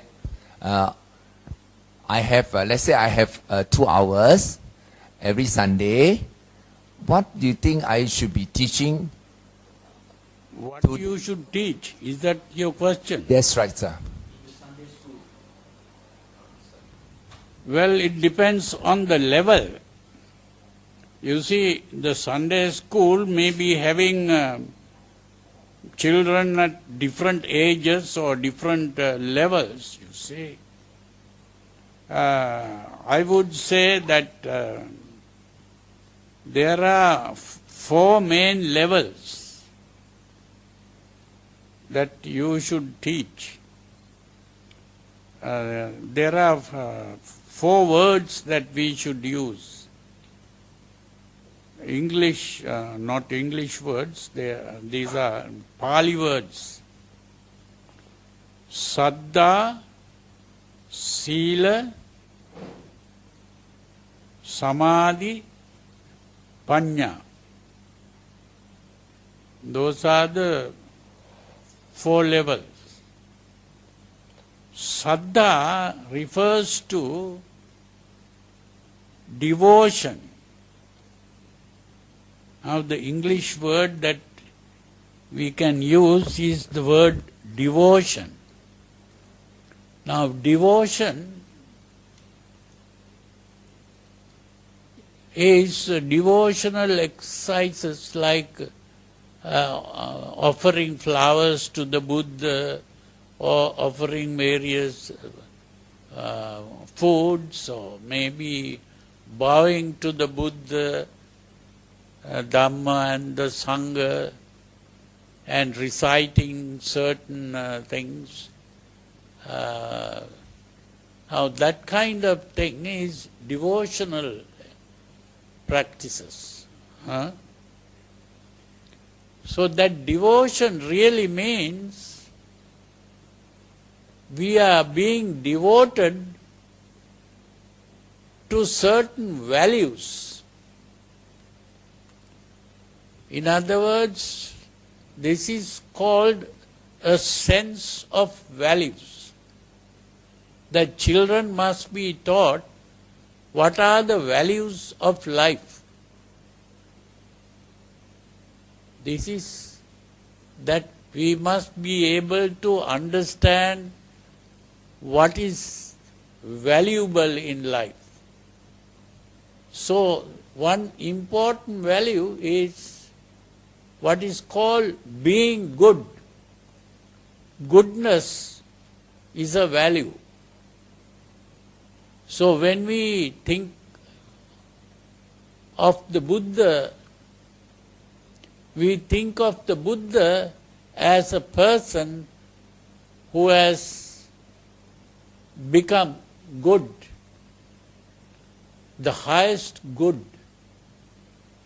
attained to the highest good. So when we think of the Buddha, we think of one who has become good in every way.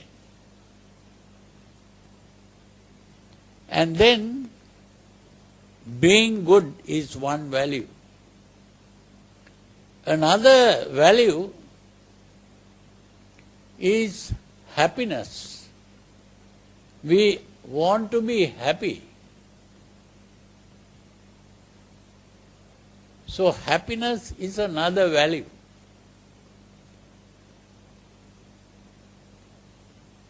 Then there is another value, and that value is wisdom.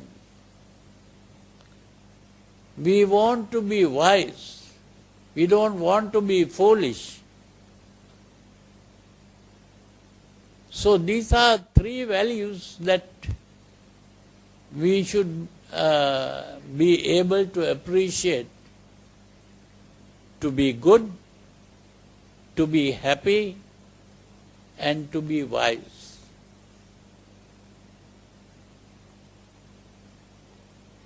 Now, being good, once we are valuing and we worship what we value. Now, what is the meaning of worship?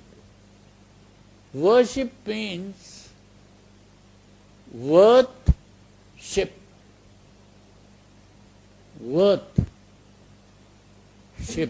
That means we recognize the worth of something. So we worship the Buddha means we regard the Buddha as of great worth. Becoming a Buddha is a worthy thing. And the teaching of the Buddha is the Dhamma. And the Dhamma is of great worth. Then Sangha means those who are following the teachings of the Buddha. And that is also of great worth. So we think of the Buddha, Dhamma and the Sangha that represents goodness, happiness and wisdom. Now to think of these values, that's the devotional part of our practice. So mainly the smallest children should be given these values. That is the early teachings. Then from there on, we begin to cultivate these values. Now, goodness is cultivated by practicing good behavior. Good behavior is the starting point where we begin what is called sila, the 5 precepts. That is being good. It is only when we value goodness that we will be able to become good. Good behavior comes from the valuing of goodness. If we don't value goodness, then we will not be practicing good behavior. So this is why I say that Buddhism is not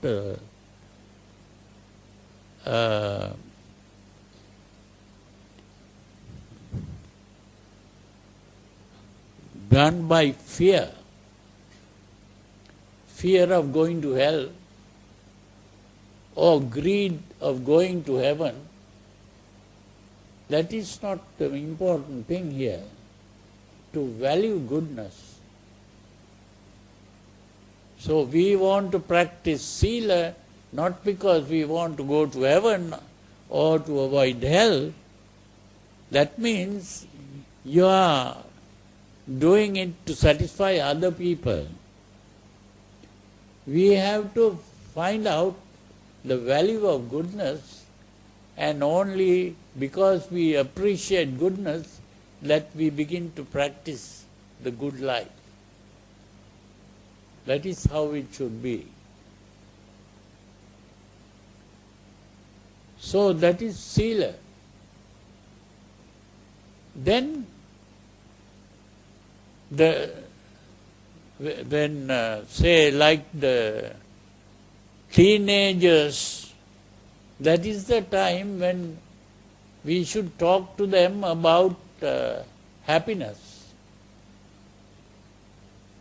Happiness is not stimulating the senses. Normally, people think that is happiness. Stimulating the senses means looking at beautiful things, or hearing pleasant music, or smelling pleasant perfumes, or tasting pleasant food, or touching or feeling comfort in the body. That is not happiness. That is called pleasure. Pleasure and happiness are two different things. Pleasure is stimulating the senses. That is what pleasure is all about. But happiness is a state of mind, free from worries, free from fears, free from unhappiness. That is a state of mind. And that comes by purifying the mind, freeing the mind of emotions, and calming the mind. That is what happiness is all about. So instead of going after pleasures, we should go after happiness. That is the teaching of the Buddha.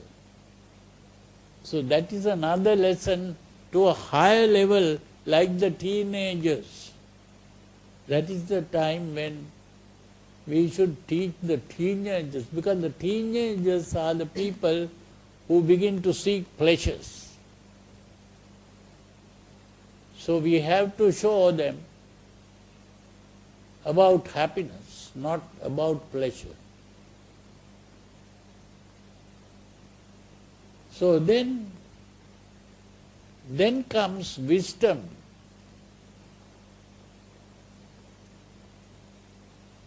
It is only when we begin to teach them wisdom that we have to talk to them about the impermanence of all the pleasures in the world.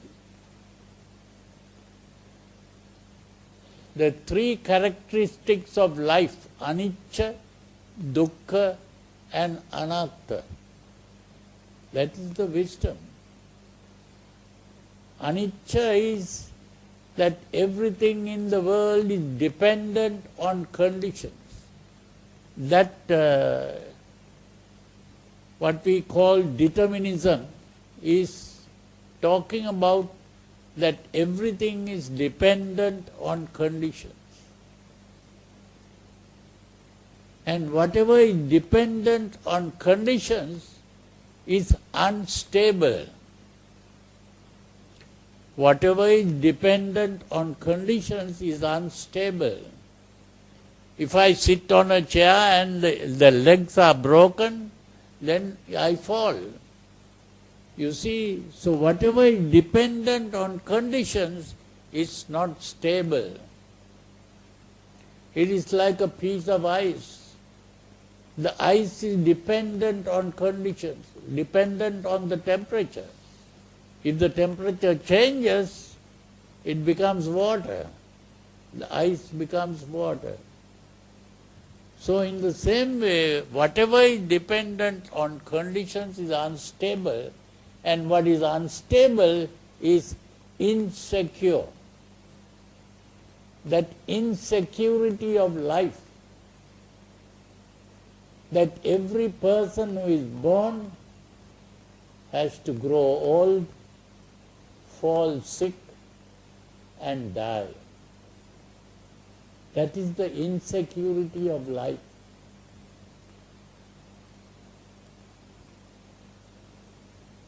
And what is insecure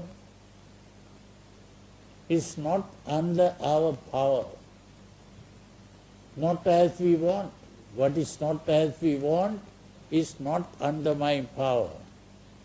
And what is not under my power doesn't belong to me.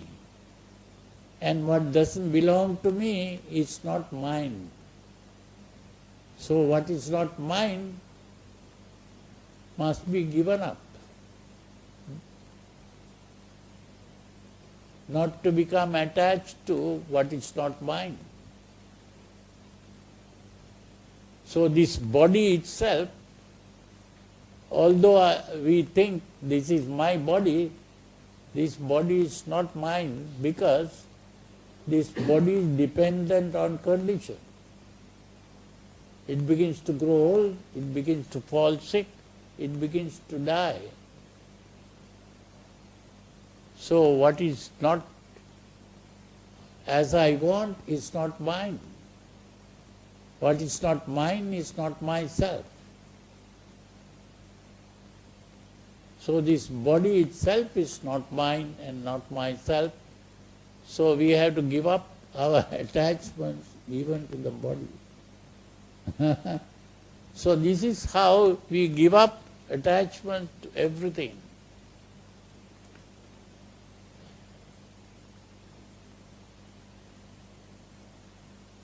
So that is the wisdom part of it.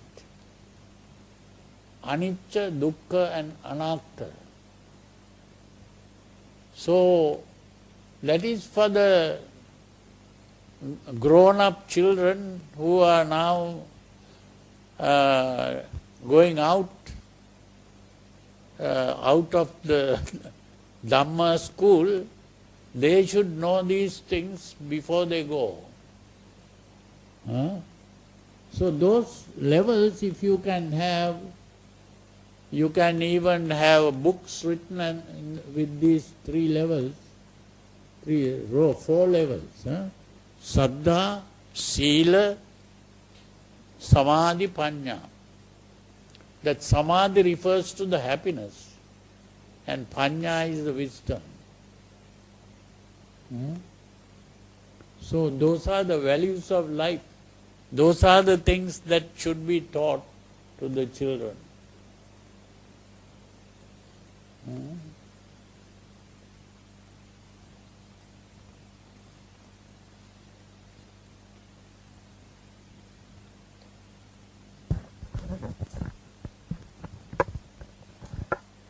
Bhante, I got a question on meditations. There are many concepts on meditations now.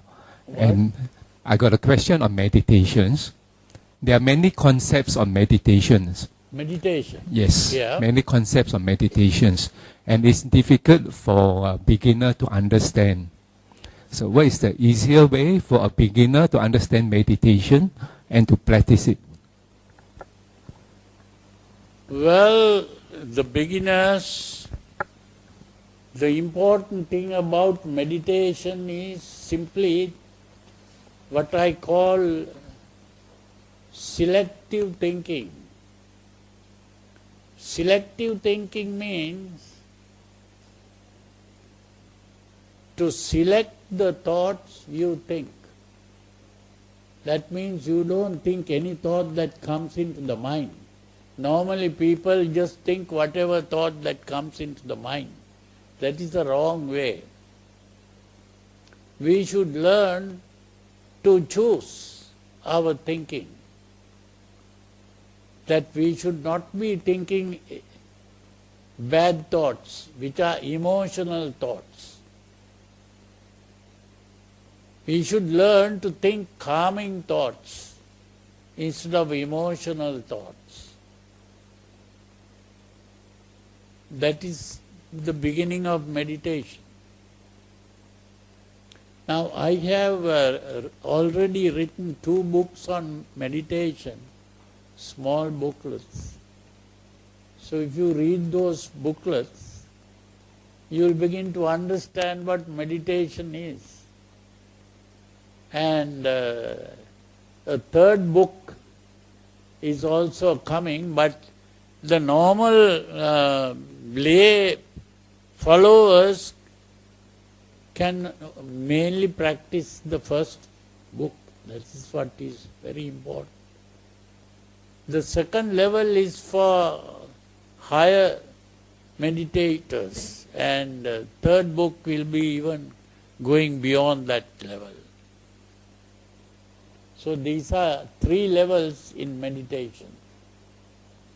So if you read the first book, that is enough for the normal lay life.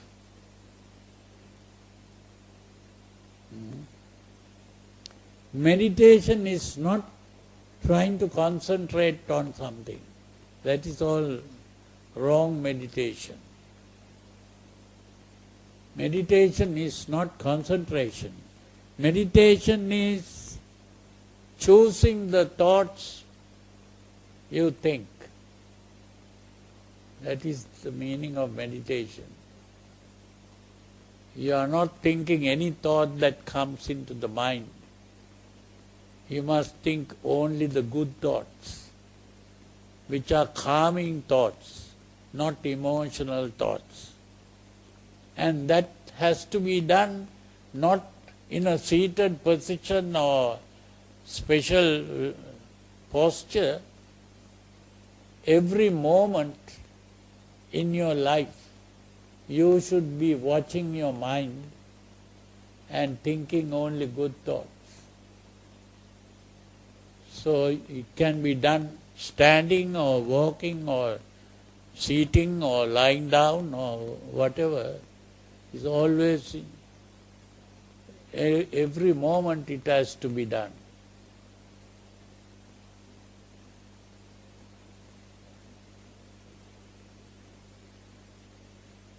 Yeah.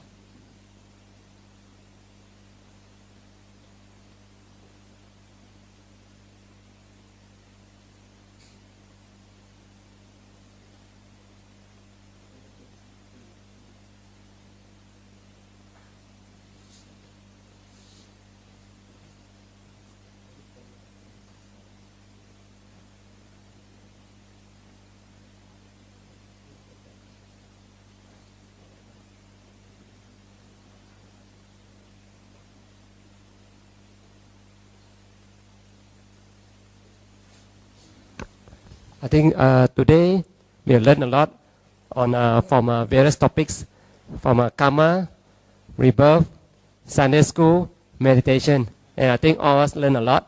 Can we say 3 times sadhu to Bante? Sadhu, sadhu, sadhu. Can we bow 3 times?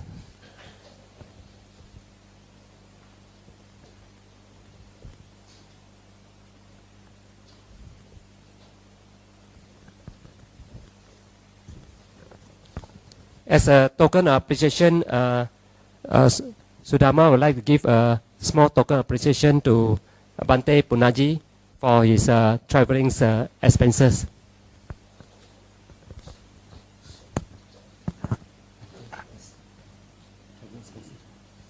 Sadhu, sadhu, sadhu.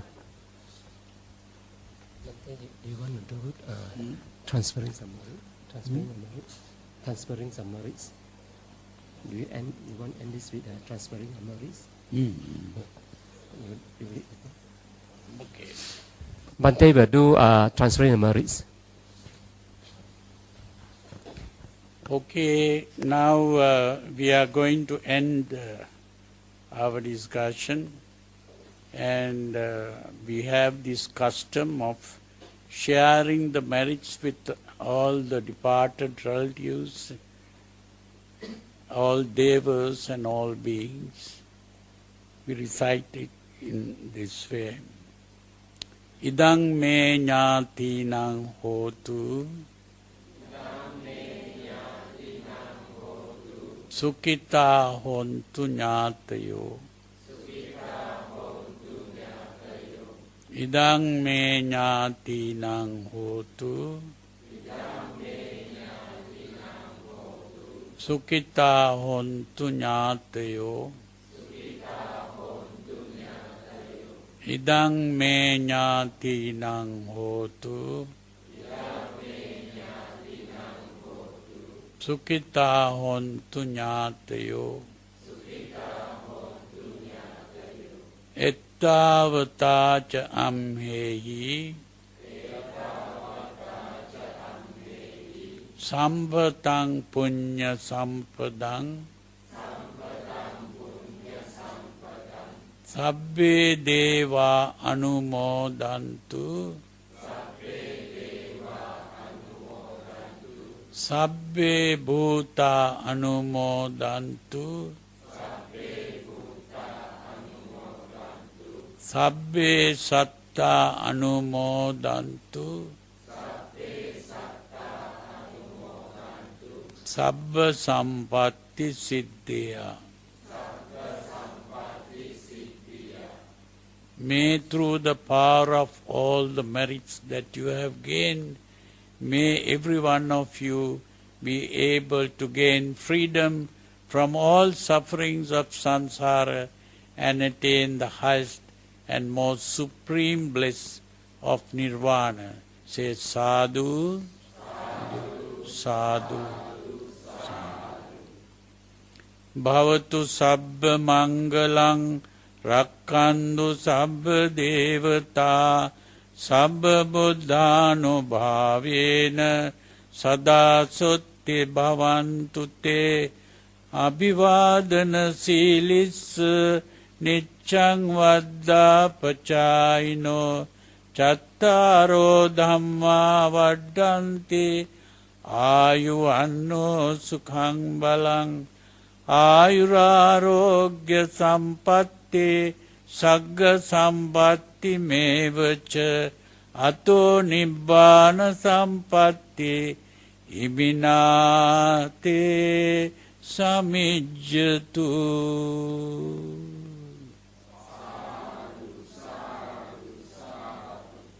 And it is all for tonight. I hope you learned something from this program.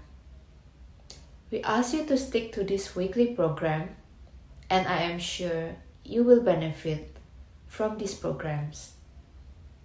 Thank you for watching the Buddha Dharma TV. Be good. Good night. Namo Buddhaya.